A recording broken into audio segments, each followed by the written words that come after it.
All right, guys, so I stumbled across this pretty interesting interview from a rapper, Killer Mike, in which he discusses how the black community would have been better off under Trump rather than Joe Biden. Now, here's the thing. I'm not surprised to hear when rappers or celebrities, particularly the black ones, the ones involved in the hip-hop community, come out here and tell the truth about Trump. Because, I mean, let's keep it real.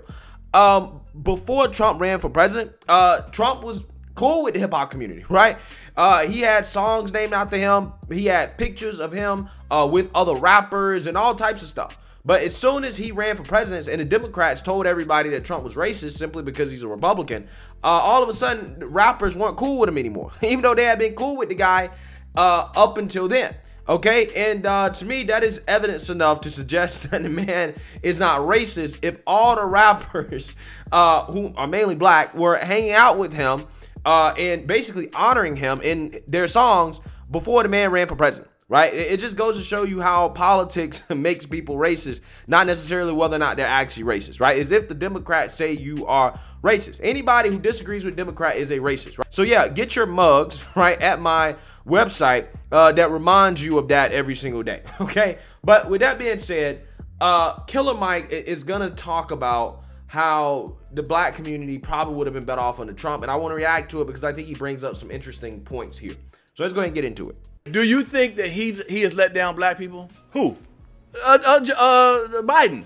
Has he let down black people? Well, he might have let down black people. He ain't let down me. I knew what we was getting. You knew he was getting? Yeah, I knew what we was getting. Because black people thought it was going to be an extension of Obama. No, they didn't. No, they didn't. You crazy. Black people didn't think.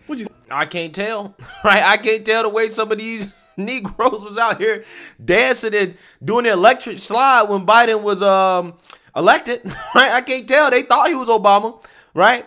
But a lot of them were doing that because they got Orange Man out of office, right? Orange Man is a racist, okay? Even though I would argue that Trump, I mean, just objectively speaking here, has done more for black people or enacted laws that have been more beneficial for black people than Biden has. The only thing black people have got under Biden is probably a Supreme Court justice, which, I mean, that's not really doing anything. It's not really going to change anything.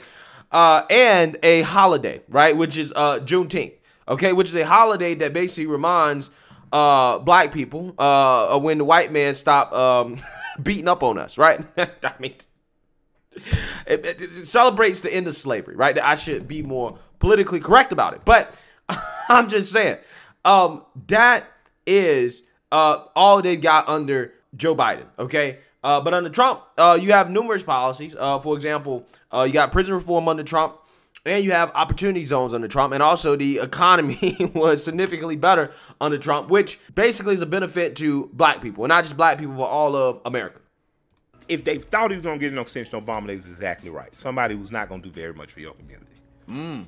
Do you think Trump did more for black community than what's that? I would rather deal with the devil I know. And what I mean by that is, for the first time in my lifetime, I saw with Trump a casino owner, a business person, someone who was just looking to cut a deal. Okay. And I feel like we had a better chance of cutting a deal between him and Biden with him. And I didn't vote for him. I didn't necessarily want him to win. But I'm like, man, being a kid who had been in the streets, I'm like, he'll cut a deal. The other guy not going to cut no deal. He's not going to even listen to us. Wait, so why you vote for Biden then? Why you out here stumping for Biden? I think this guy was actually stumping for Bernie. But why stump for Democrats at all, right? Progressives or not. If you know that Trump is the guy that's willing to cut a deal, which we know for a fact he is, that is what the Platinum Plan was. That was Trump basically saying, listen, bruh, I'm actually going to put out a plan and market it and say, look, this is going to benefit America, but is also going to have, you know, significant benefits for the black community, right? That is basically what Trump's Platinum Plan was. I think that low-key was Trump's infrastructure plan, and he marketed it as a plan for black people, or marketed towards black people, which I think is honestly genius, because I would love to see Democrats vote against it. Like, could you imagine Democrats voting against a Republican who puts out a plan that says, hey, this plan right here is going to significantly benefit black people, but also, you know, it's infrastructure as well too, right? I honestly, I think that would be genius, right? Coming from the Republicans, and I think that's low key what Trump was trying to do. But with that being said, right? Like, we've seen Trump try, right? Trump actually tries. He tried, okay? Again, look at opportunity zones. He worked with Tim Scott on that, okay? Look at prison reform, the First Step Act. Okay, he helped some of the things that all the woke revolutionaries complain about when it comes to Joe Biden and some of the things he did back in the 80s and the 90s, right? The mandatory sentences, you know, all that other stuff. Now, people don't give Trump credit for it. They say, oh, it was going to get signed anyways. I'm like, okay, well, why didn't Obama sign it? Right? Obama should have signed it. It was bipartisan, okay? But those are two significant pieces of legislation. Again, opportunity zones, which is a capital gains incentive to invest in lower income communities, okay, which would disproportionately affect black people, but also affect white people as well too. All of America benefits from it, but the way they market it is in a way that's not even divisive, right? It's a capital gains incentive. It's not a handout. It's like, here is an incentive for investors, wealthy people, to actually put money into these lower income communities, and they get a tax benefit from it. Right? The way that Republicans structure that policy, in my opinion, is how you approach policy that is not going to be divisive, and it's not going to make it feel like, well, a certain group is getting handout, blah, blah, blah. Right? Any policy that benefits lower income Americans, okay, or people that don't necessarily have as much opportunity, that's not necessarily a handout per se, but more of an incentive, is good policy, in my opinion. Because, again, it's not just giving away money like a lot of Democrats want to do. Right? They just want to give away money. Okay. But that policy, opportunity zones, has even been taken advantage of by NFL players.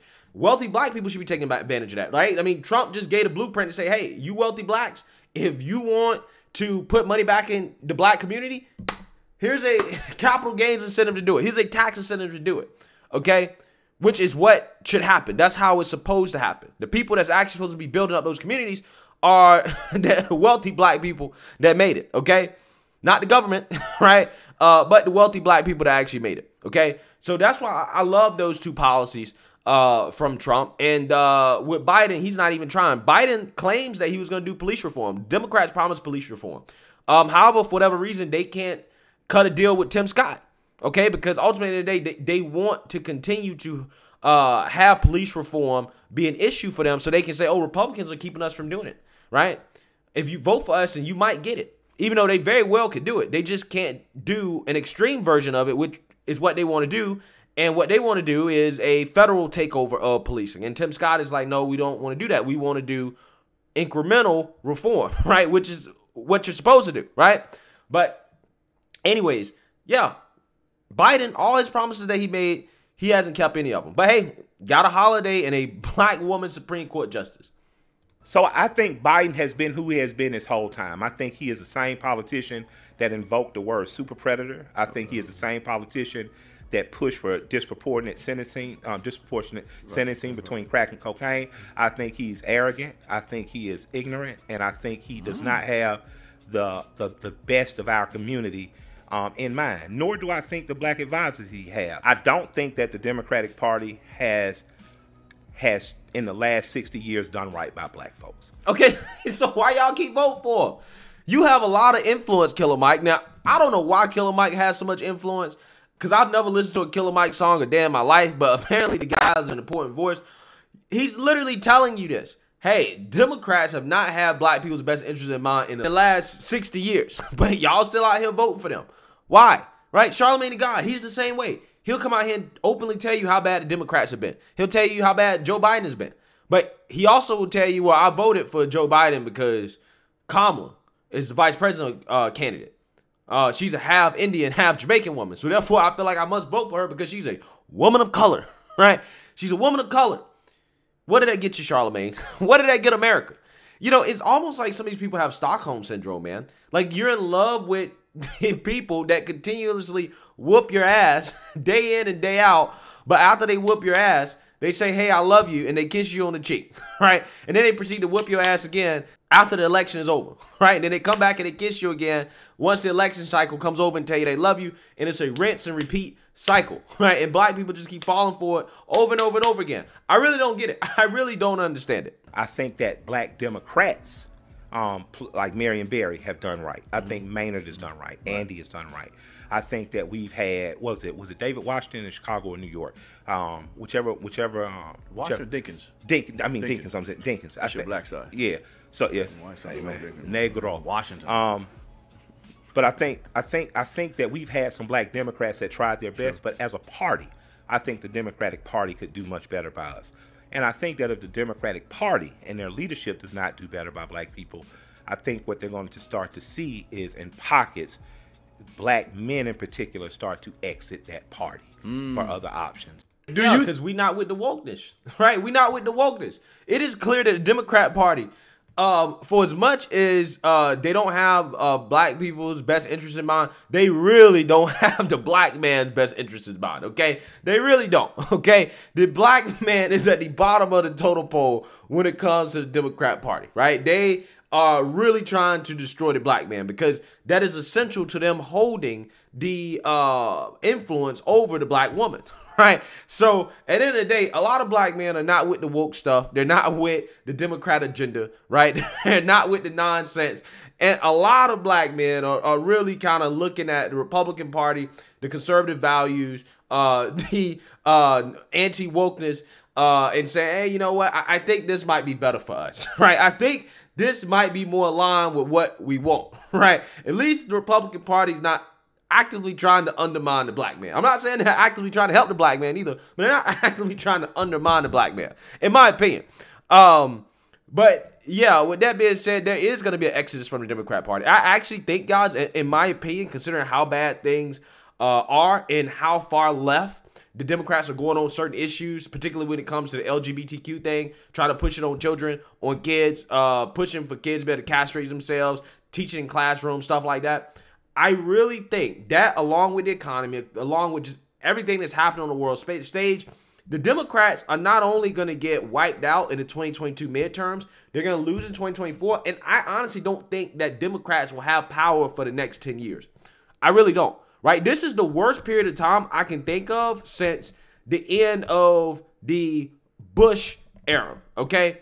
I'm serious. Right? Since the 07-08 recession, this is the worst period of time that I can think of, economically speaking. And it's definitely the worst period of time I can think of in regards to America's influence on the international stage. So yeah, I mean, after Bush, you know, the 07, 08, 09 recession, Republicans got wiped out because of that. But they quickly recovered because Obama was too radical, right? But at the same time, I just don't think that the Democrats can be able to recover from this. I think they're getting wiped out and they're not going to hold power for a long time, in my opinion, because of just how bad they've been. And they turned off a whole lot of people in this country with their radical social agenda.